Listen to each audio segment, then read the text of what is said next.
Welcome back everyone to another episode of Vegetarian Cooking with JJ. In this week's episode, I'm going to be making a very delicious vegan gluten-free coffee cake. It will satisfy your sweet tooth cravings and it will be the perfect thing to finish off a delicious meal. Feel free to check out my other recipes for any main course ideas and keep this one in mind for dessert.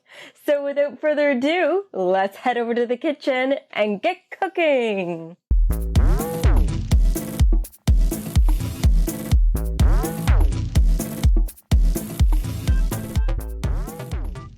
First of all, I'm preheating the oven to 350 and greasing a Pyrex dish. You're welcome to use a springform pan. 9 inches should do.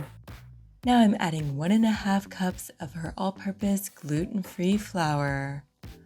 I'm using Bob's Red Mill flour. Now I'm adding 1 teaspoon of baking powder and 1 teaspoon of baking soda. And I'm adding 1 teaspoon of ground cinnamon. I'm adding a dash of allspice and a dash of nutmeg. And I decided to add an extra half teaspoon of cinnamon. I'm adding a 1/8 teaspoon of salt and we'll just whisk our dry ingredients together.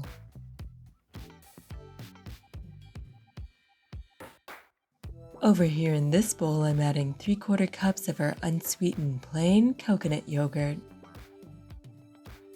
and 6 tablespoons of our Just Egg. These are the brands I used. And I'm adding 1/4 cup of our raw cane sugar. Now I'm adding 1/2 cup of our almond milk, 2 teaspoons of vanilla,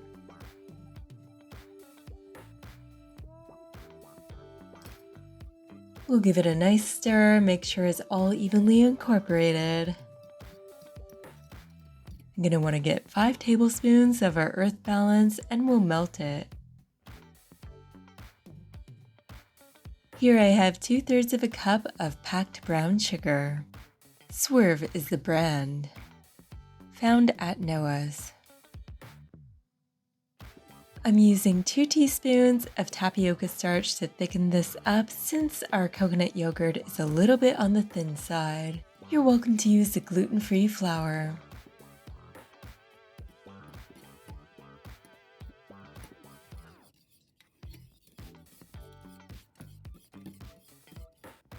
Now I'm just mixing up the wet ingredients with the dry ingredients.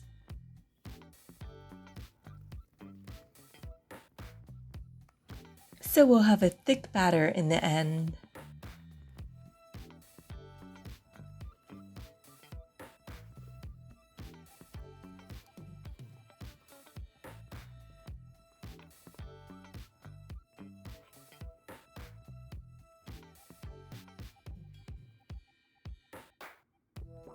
Next, we're getting a 1/3 cup of pecans and I'm chopping them up. If you have a nut allergy, you can leave these out, or if you're not a fan of nuts. Now with our brown packed sugar, we're adding 1.5 tablespoons worth of our ground cinnamon. And we're gonna add the 5 tablespoons of our melted earth balance. Stir it up nicely.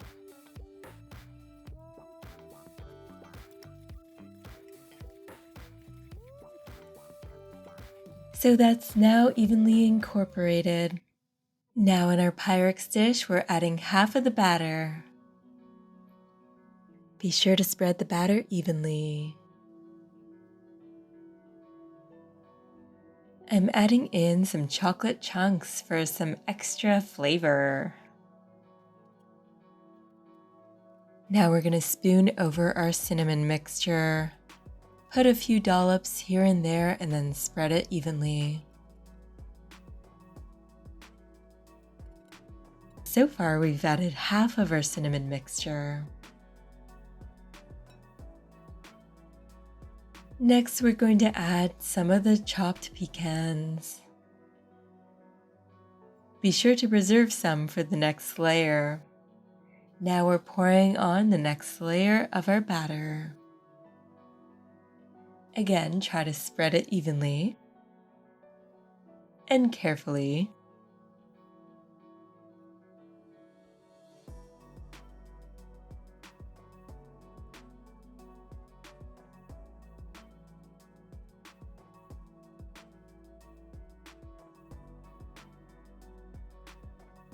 And I'm just going to swirl on our cinnamon mixture.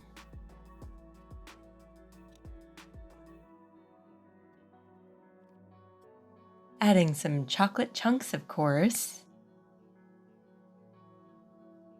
And our chopped pecans.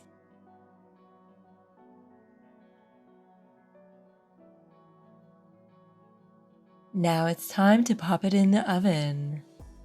And it will be in there for about an hour. It was thought that the origin of coffee cake was Dresden, Germany. However, it's hard to pinpoint precisely because there were so many different variations around Northern Europe. Denmark also had their coffee cake. This cake became popular in the 1600s. However, it wasn't until the 1800s when the term coffee cake was coined. Some of the earliest versions were more like sweetbread. Some versions were like fruitcake, and it was popular to use a streusel topping. Cinnamon was often featured in these cakes, and it was often enjoyed with a glaze topping. I thought this dessert was sweet enough as it was, but if you want to use a glaze topping, you're welcome to make your own and top it off. Let me know how it turns out. You may wonder, why doesn't coffee cake actually have coffee in it? Well, the reason why it's called coffee cake is more to do with the way in which it's traditionally enjoyed, with coffee. In Germany, they have a tradition of taking a mid-afternoon pick-me-up break referred to as Kaffee und Kuchen, which literally means coffee and cake. This coffee cake made its way into North America with the immigrants in the 1800s, and in the US they started to experiment with the coffee cake, make their own versions, and some even added coffee in the cake. Nowadays there's so many different variations of coffee cake, so feel free to share with us in the comments below what your favorite is. Here it is, our beautiful coffee cake, but first we have to let it cool.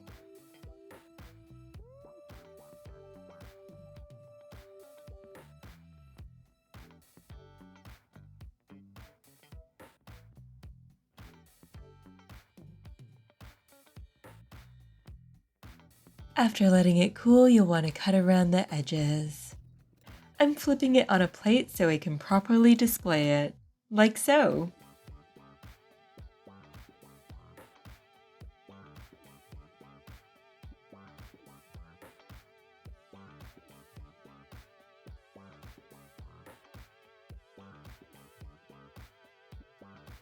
Now I'm cutting the first piece. It smells delicious and I look forward to trying it.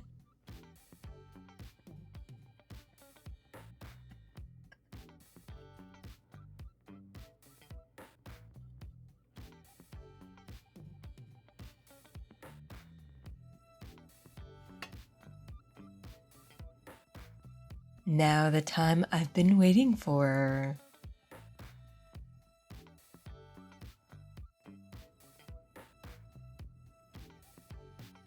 It's that time again, everyone. I get to try it.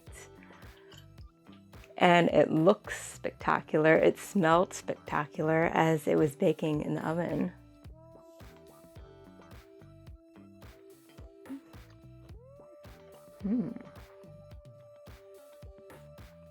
I like how the sugary cinnamon chocolate mixture kind of crisped up, so you get a little bit of meltiness and crunchiness, which is pretty cool.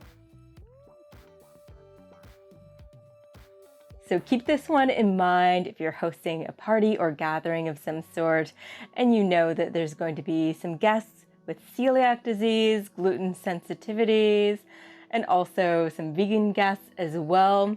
So you can please everybody, the gluten-free people, vegan people, everyone. And I'm sure they'll enjoy the cinnamony, chocolatey goodness. It's not too over the top sugar-wise. It's just right. There you go.